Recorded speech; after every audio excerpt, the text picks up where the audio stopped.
Okay, so just to give you an overview of the Scale Fusion system and the most popular or the most problemsome areas that we need to help customers out on. So this is our demo account to Scale Fusion. When people log in, they will see all their devices that are registered that will have been done by our team. So they'll have a full list of them here. The first thing I'm going to show is some people like to be able to see the mobile numbers. So we are able to change the view of what can be accessed here. So if we go to the three dots, customize table view, and then it'll allow us to move any areas on the left over to the right. Once it's on the right, it is then on the dashboard view. So the biggest ones that I see that people really want to be able to see is phone number 1 and phone number 2.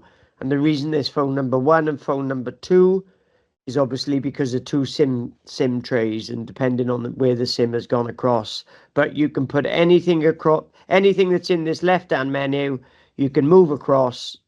Once you press the blue arrow, that will then become part of the dashboard. Okay. So that's a key part there. Once I've made the change, just going to minimize this. Once I've saved it, there is no SIM in my test device at the moment, so it's not bringing one through, but obviously the phone number would show on here. So, you know, if customers haven't kept if the IMEIs haven't been kept a good track of, then the mobile numbers are always consistent. Another key thing then, and something we recommend that people do, is if we click on the device, then we can do a number of things. Brings up the menu then that's just related to this particular device. The one thing that we would recommend people do is change the device name to the actual user of the device.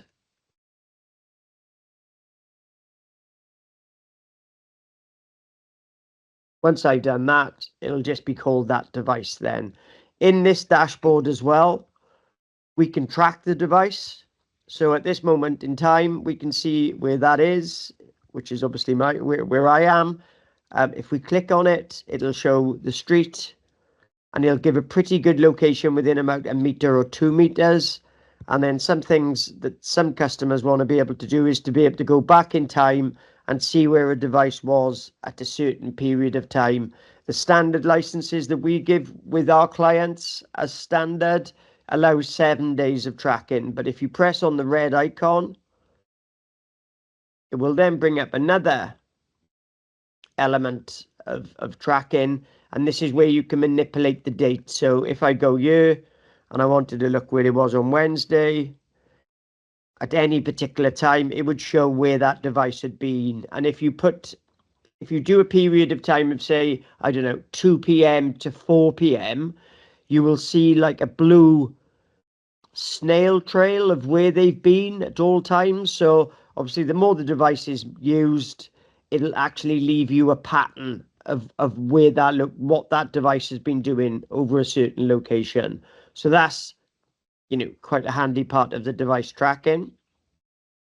The other part then, when we're in this specific device, so we are still in this Chris Griffin test device, is we can force a refresh, so we can get it to talk to Scale Fusion. We can unlock the device, which means take it out of MDM temporarily. We can send it a message should we want it to, and we can mark it as lost. So if a customer calls in and says the phone and SIM has been lost, we can temporarily mark it as lost, and then none of the data is accessible on there. Very rarely do we use the factory reset feature. If it was used, basically the device would be factory wiped, and then if it was needed to be re-enrolled in MDM again, then it would have to be started from scratch, and you'd have to scan a QR and re-enroll it. So factory reset is only really used if clients actually do need to re-enroll a device and reissue it to someone else. So we'll come out of that and go back to the main menu. So lots of the menus down the left are not really relevant or in use that much. So the biggest ones that I'll go through are device profiles and policies. That is basically the policy that's been built for a device. Now, for all our home care customers, they're on what's called a blueprint policy. So it means we've built like a platform policy, we've applied it, and then all settings like location services, the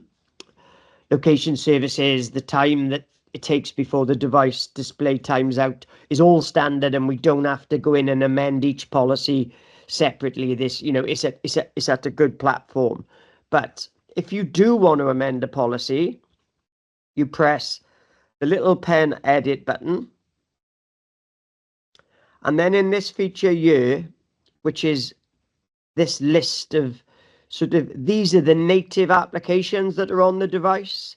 So this is what, if you bought a Samsung or a TCL phone as standard and didn't put MDM on it, all these apps would be sitting on there.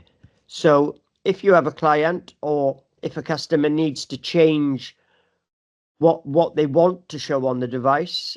So at the moment, because this is a newly enrolled device, it hasn't actually got contacts. So I'll enable contacts. It hasn't got a phone, so I'll enable phone. It hasn't got a clock, which is quite handy. It hasn't got maps. It hasn't got messages. Photos, camera, settings. With settings, because the device still needs to talk to the settings, but sometimes or lots of users will not want settings visible on the phone. If you press the middle icon, which says whether it's visible or invisible, you click it there, it means you can't see it on the device.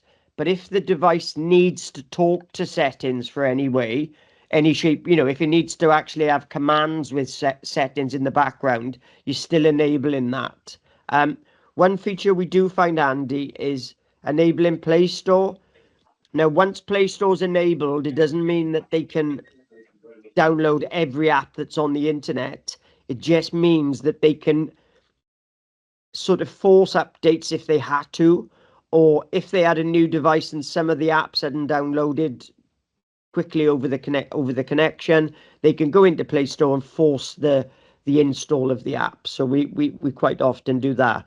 But if you get a phone call or a customer calls in and says they want more features, they might want Gmail enabled, this is where you would go in and just enable Gmail. Once you update the profile, that pushes through to the device straight away. So all them changes will go live on the device at any one time. So it's the little edit button there. Then once we press the edit button again, we're allowed to actually control the sort of inner workings of the device, which is the key piece is restrictions, network and location services.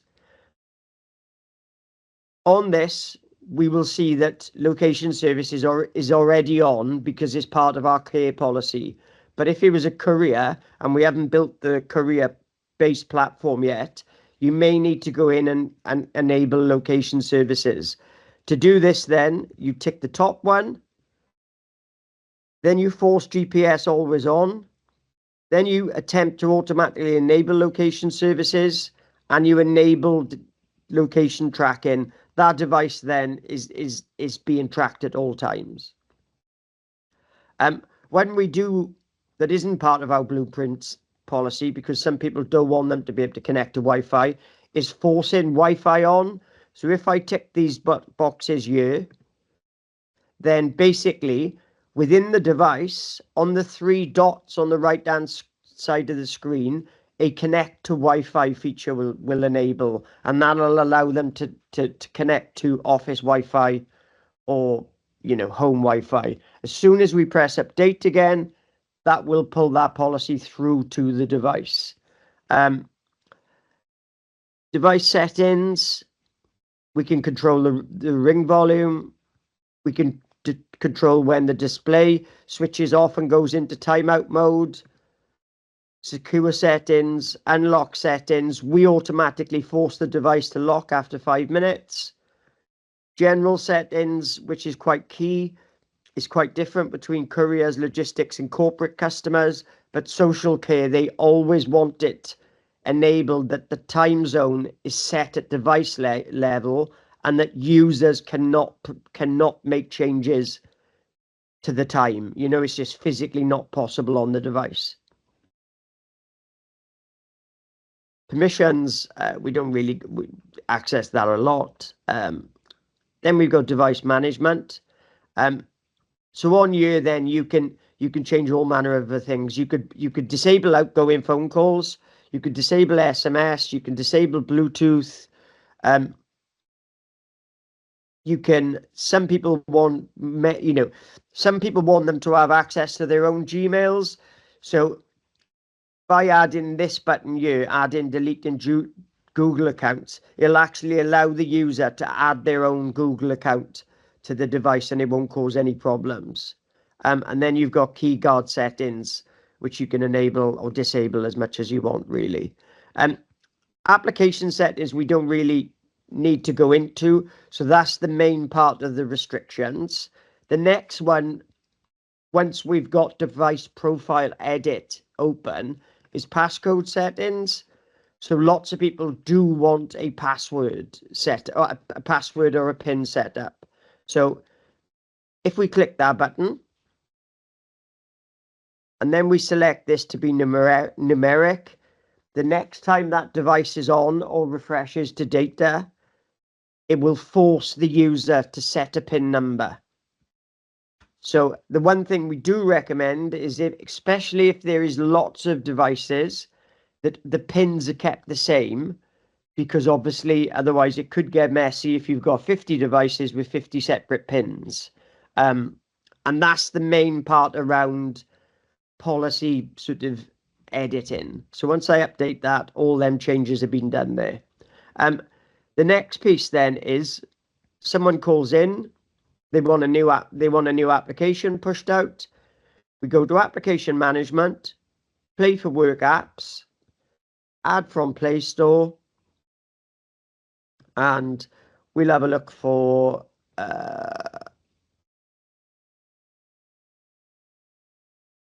DPD. So there's lots of DPD apps, or if we want to look for, let's look for a standard one, Waze. We've got Waze there. We want to publish it, so we select the device. We select that. We publish the device. Then we have to change it to tell it which device profile we're going to publish to. We click the policy. We click publish. And that app will be now on the devices as soon as they refresh to the mobile network. So that's application management. Another part that we do sort of have a lot of, people will call up about is they want, maybe you need to add, or someone else in the business needs to add a new account manager to be able to manage the MDM. So we go to the admin panel. We go to admin and roles. We go to add admin. We go Rob Safman.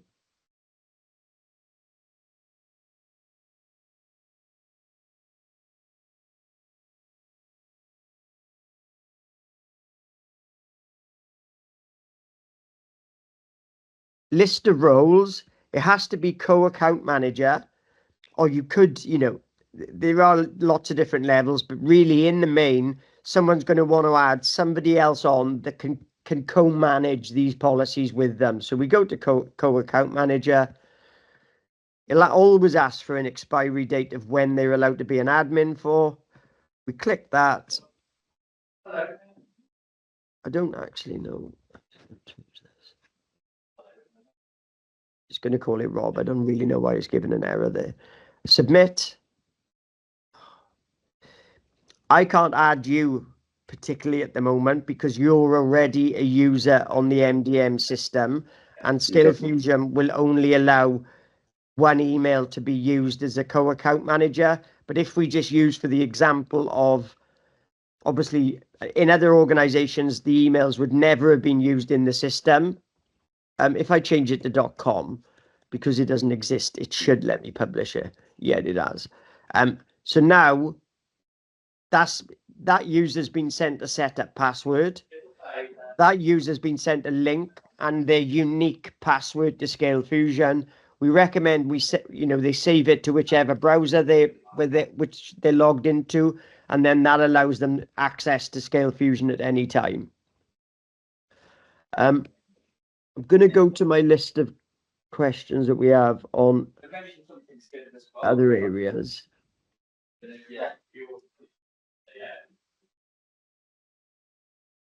No, I think I have covered most of the overview of MDM, of what at a basic level we as internally we care would manage, and what we see 9 times out of 10 people call up about.